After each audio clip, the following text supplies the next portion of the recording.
শুভ্রিজ drizzle ডায়েরিজে আপনাদের স্বাগত। আশা করি আপনারা খুব ভালো আছেন। আজকে আমি যেই গল্পটি বলতে চলেছি সেই গল্পটির নাম জিনু কালো বেড়াল, রচনায় ফজলুল হক রফি। এই গল্পটির পাঠে আছেন শুভম, আবহ ও স্পেশাল এফেক্ট শুভম।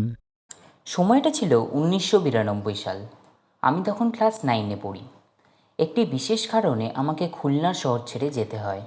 এক আত্মীয়র মাধ্যমে খুলনার কয়রা থানার চালনা এলাকার একটি স্কুলে ভর্তি হলাম। স্কুলটি একদম নদীর পাশে। লঞ্চ গেলে ঢেউ এসে লাগতো স্কুলের দালানে। স্কুলটিতে মেসে থাকার ব্যবস্থা ছিল। বেশিরভাগ ছাত্রছাত্রী ছিল হিন্দু। আমি শহর থেকে এসেছি, তাই সবাই আমাকে খুব আদর করত। শিক্ষকরাও আমাকে অনেক টেক কেয়ার করতেন। স্কুলের পাশেই একটা টিনের শেডের মেস। আমাকে একদম নদীর কিনারার ঘরটাই দিলেন। প্রতি ঘরে 2-3 জন ছাত্র থাকে, কিন্তু আমি ওঠার পর দেখি ও ঘরে কেউ নেই। স্যার বললেন, তোমার কি ভয় লাগবে একা থাকতে? আসলে আমি একা থাকতেই ভালোবাসি। নিজের ইচ্ছা মতন থাকা যায়। তাই স্যারকে বললাম, না স্যার, কোনো সমস্যা হবে না। আমি ভয় পেতে পারি এটা তো বলাই যাবে না, তাহলে আমার থেকে বেশি শহরেরই মান সম্মান যাবে। স্যার বললেন, 2 মাস পরেই রুমে নতুন ছাত্ররা আসবে। জানলা খুলে দিলেই নদী। আহা, কী যে দারুণ ভালো লাগতে শুরু করলো। গ্রামটিতে তখনও বিদ্যুৎ যায়নি। হ্যারিকেনের আলোয় পড়াশুনো। পুরো অন্ধকার ঘরে আমি কখনোই ঘুমাতে পারি না, তাই রাতে মিটমিট করে আলো জ্বালিয়ে রাখি। রাতে জানলা খুলে দিতাম। প্রচণ্ড গরমের দিনেও পাতলা কাঁথা গায়ে দিতে হতো। নদীর থেকে উঠে আসা ঠান্ডা বাতাসে। ছোটবেলার থেকেই আমি খুব বিড়াল পছন্দ করি। ঠিক 3 দিনের মাথায় মেসে প্রথম একটি বিড়াল দেখতে পেলাম। কুচকুচে কালো, চোখটা হলদেতে, লেজের দিকটা শুধু একটু সাদা রং। বিড়ালটিকে দেখে আমার খুব পছন্দ হলো। সারাদিন ওকে আমি দেখতাম না, কিন্তু বিশ্বাস করেন, রাতে আমার ঠিক খাবার সময় ও চলে আসতো। আমি ইচ্ছা করেই আমার অনেকটা মাছ মাংস ওকে দিতাম। ও মাথা নিচু করে খেত, আর মাঝে মাঝে আমার দিকে আর চোখে তাকাতো। আমার ইচ্ছে হতো ওকে কোলে নিয়ে আদর করি, কিংবা ও আমার রুমেই থাকুক সারাদিন, কিন্তু ওকে ধরতে গেলেই লম্বা দৌড় দিত। কোনোদিনও ওকে ছুঁয়েও দেখতে পারিনি। মাঝে মাঝে অনেক রাত জেগে পড়াশোনা করতাম। হয়তো খেতে দেরি হয়েছে, বিড়ালটি আমাকে মনে করিয়ে দিত খাওয়ার জন্য। ও এসে ঘরের দরজা জানলা আর ব্যানাতে শব্দ করত। আমি বুঝে নিতাম ও এসেছে। তাড়াতাড়ি খেতে বসতাম, দরজা খুলে দিতাম। ও দূরে চুপচাপ বসে থাকতো।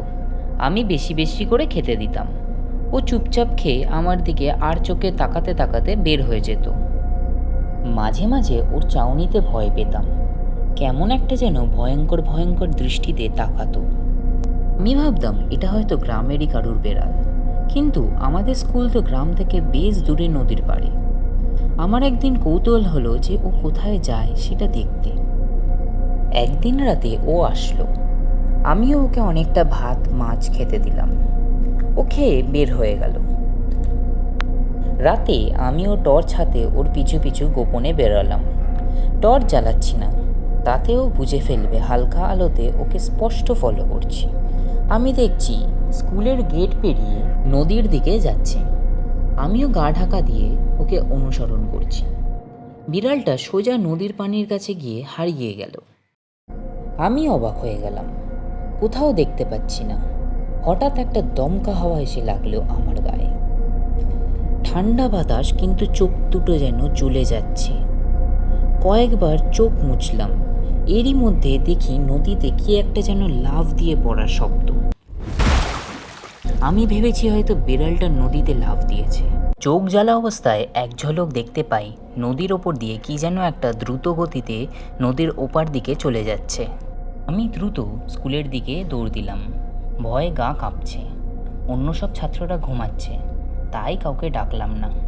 দরজা জানলা বন্ধ করে শুয়ে পড়লাম। সেই রাতেই প্রচণ্ড জ্বর এলো, আর দুটো চোখ ফুলে গেছে। প্রচণ্ড ব্যথাও শুরু হলো। সকালে স্যাররাও সবাই এলেন আমার রুমে। আমি রাতের ঘটনা সব বললাম স্যারদের। বাড়িতে চিঠি দিলেন স্যার। তাড়াতাড়ি সবাই আমাকে দূরের একটি মসজিদের ইমামের কাছে নিয়ে গেলেন। হুজুর চোখ পড়ে দিলেন আর পানি পড়ে দিলেন। তিনি বললেন, এটা কোনো বিড়াল ছিল না, এটা একটা জিন। জিনেরা আমাদেরই মতন খাবার খায়, বিশেষ করে মানুষের ফেলে দেওয়া খাবার, মাছের কাটা, হাড়, এইসব তাদের প্রিয় খাবার। কত জিন যে কুকুর বেড়ালের রূপ নিয়ে আমাদের সামনে দিয়ে খাবার খেয়ে যায় তা আমরা বুঝতেও পারি না। হুজুর বললেন, যদিও এই জিন আমার কোনো ক্ষতি করবে না। আমি অতি উৎসাহের কারণে তার পেছন পেছন গেছিলাম। এই জন্য একটা খারাপ বাতাসে আমার চোখ দিয়ে যায়। তবুও একা একা ও ঘরে থাকা আমার ঠিক হবে না। পরে অন্য একটা রুমে 3 হিন্দু ছাত্রের সাথে থাকতে শুরু করলাম। অবাক ব্যাপার এই যে এই বিড়ালটা আর আসে না। তাই আমার ভয় অনেক গুণ বেড়ে গেল। সিদ্ধান্ত নিলাম এখানে আর থাকবো না। চিঠি পেয়ে বাড়ির থেকে আব্বা এলেন, মামা এলেন। তারা আমাকে লঞ্চে করে ফিরিয়ে নিয়ে গেলেন খুলনার বাড়িতে। আশা করি আপনাদের গল্পটি খুব ভালো লেগেছে, আর এরকমই গল্পর জন্য আমাদেরকে সাপোর্ট করুন, and please like, share and subscribe the channel.